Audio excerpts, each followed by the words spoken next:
being here today. I Thanks so saw much for having me. I appreciate it. I saw over the weekend you were posting about our state school superintendent Ryan Walters, and you see Oklahoma's Trump-loving, Bible-thumping superintendent faces porn probe. Two Oklahoma Board of Education members said Ryan Walters was not apologetic after a video of naked women played in his office during a state meeting, and those were both Republicans that reported this. Here's the thing. The only thing that surprises me about this is it was straight porn because he's Or cruel. these days adult porn. With all the Epstein stuff going on. Yeah, no, he absolutely is the biggest hypocrite, Trump Bible. So I loved that, the hypocrisy going on with MAGA. Have you been seeing a lot of traffic about the Free Ghislaine stuff? Uh, I have. I mean, the first indication I got that this was happening was Greg Kelly on Newsmax, who floated this idea that she may just very well be the Yes. victim in all this. And look, you and I do this every day. It takes a lot to surprise us. That was one of those moments where I'm like, they're actually doing this right now. There are no lengths that they won't go to cover for Trump. And if that includes running cover for Ghislaine Maxwell, who was not only Jeffrey Epstein's like accomplice and assistant trafficker, but like she committed these crimes as well. Right. And like to frame her as the victim is actually pretty in line with how I think about all of like the MAGA universe, because this is the victimhood mentality that kind of pervades the whole movement. It's like to frame Donald Trump as a victim when he's anything but. I mean, he has spent his whole life conning people, and he continues to do so now, but still presents himself as the victim. And they can transpose that idea onto anybody. I mean, it does not matter how depraved of a human being you are. And the fact that they're trying it with Maxwell right now is a testament to that. I know. I was shocked. Like, I'm with you. It takes a lot to shock me. But the fact that they would now think that Ghislaine Maxwell deserves to be pardoned and all this to cover Trump's ass, Yeah. all of these hundreds of victims, nobody gives a shit about them as long as Trump's ass is covered. So I just think it's disgusting. And then he said something this morning that blew me away. And Bill Clinton went there supposedly 28 times. I never went to the island, but Larry Summers, I hear, went there. He was the head of Harvard. And many other people that are very big people. Nobody ever talks about them. I never had the privilege of going to his island. What? The privilege. What did you? I mean, I'm just like, he is a train wreck. He's off the rails. The privilege, like this. Imagine saying that now. Like, we've gone through 3.5 weeks of the worst news cycle of Donald Trump's entire life, where most of the country is like, okay, what are your links to this famed, notorious pedophile? And the first thing he says 3 weeks in about this is that he didn't have the privilege of going to this guy's island. It's really unbelievable how many times this has come up, and he can't do anything better. I mean, he's a con artist and a grifter at heart. He can't overcome this. And here's something interesting. I always think when he's throwing out Larry Summers from Harvard and Bill Clinton, number one, I have no doubt Bill Clinton was on there. I've known that from jump, that he was in on this. Yeah, I don't have a Trump, or I don't have a Bill Clinton flag or t-shirt, and totally. he should be, I mean, if we found out he did committed crimes, he should be punished. Like, I have zero issue with that. But if he never was briefed on the file, how does he know how many times Bill Clinton was at the island? Is what I want to know. Right. I mean, the whole thing is contradictory. Like, he just keeps stepping on his own fate. Like, the whole time he's just stepping on his own toes. There is no it's just whatever errant synapse fires in his brain, and words fall out of his face, and that becomes the new position. And then, of course, which would be bad enough unto itself, but then you've got all of these other sycophants on the right. You've got the Mike Johnsons of the world, the Charlie Kirks of the world, who see this and they're like, guess this is my new talking point. Guess I have to go out there and try and defend all this stuff. And this is now they have to figure out how to explain away the fact that Donald Trump did not have the privilege of going on Epstein's island. Sounds like he was hurt he wasn't invited to the cool kids club. I mean, that's It always literally struck me. does sound like that. Yeah. It really does. Okay, I'm glad you brought up Mike Johnson, because when I see the Ryan Walters thing, our state superintendent, and Mike Johnson, they're constantly banging on about homophobia, porn, all that stuff. And I think, to be that cruel and that depraved, there is a repressed gay man in those men. And so the fact that both of them, who are, I mean, standing on their Bibles all the Well, time, the Trump, technically, I think with Ryan Walters, that is the Trump it Bible. is in Didn't he? fact the Trump Bible. It's Yes, literally the Trump Bible. He mandated the purchase of those Bibles. yes. And he put the big lie in our history books in Oklahoma.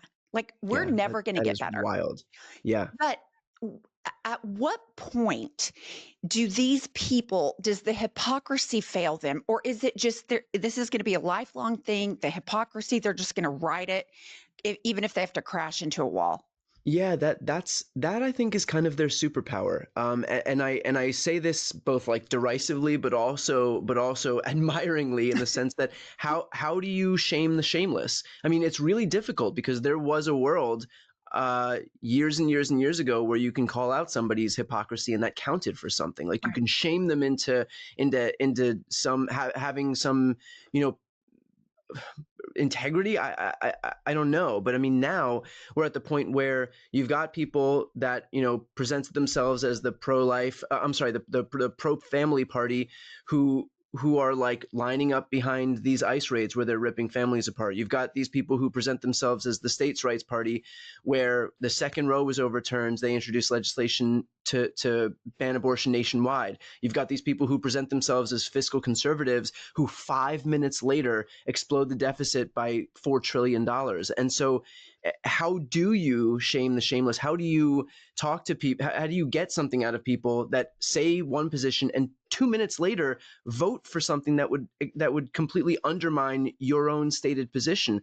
That's the difficult part, because no one's holding them to account on their own side. I mean, you know, again, like, Trump says something and all of a sudden the entire party's North Star just shifts, 10 feet to the right. And so it becomes really difficult to know how to I guess, defeat a party that can't be reined in by shame. They're not embarrassed. Like, I think about Watergate. The reason Nixon resigned is he had so much pressure within his own base. Yeah. And this with Epstein, massive cover up, which I might say there are so many massive corruption things that have gone on in Trump's presidency. This is but the one we're talking about today. His party has enabled him. So I look over the course of the next like 15, 20 years, these people are still going to be around.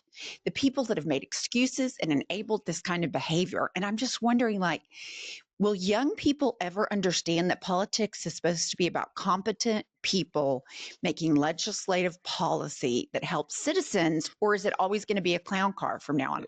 Yes, the latter. I You mean, think? I think even, I mean, I think we probably I think we didn't understand the extent to which, even years ago, politics was always just kind of about vibes.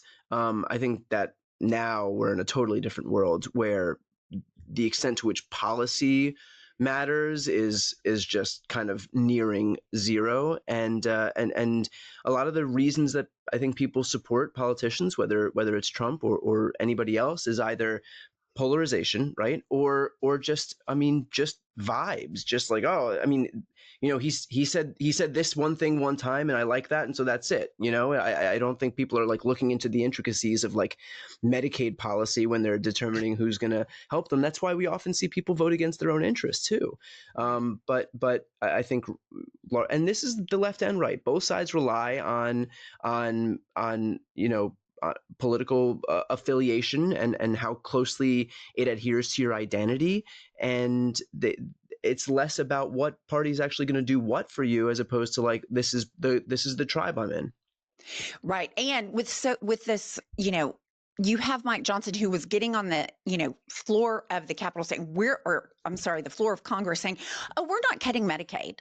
And he Right. says it with a straight face. And so people just believe it. And then Fox Yeah. News echoes. I mean, it's just Well, unbelievable. that's and that's the benefit, by the way, of having a media ecosystem that just won't push back and won't even, expose any lies that you yourself have told, and it allows all these Republicans who largely appear in those silos, those media silos, to be able to say one thing, do the complete opposite, again, have no shame about it, and know that nobody's going to push back. Hannity's not going to come up there and say, "Well, hold on, you said that you weren't going to cut Medicaid, and now 17 million people are going to lose their Medicaid." He's echoing the same thing that they are. The whole thing is a con from top to bottom. But again, you've got these.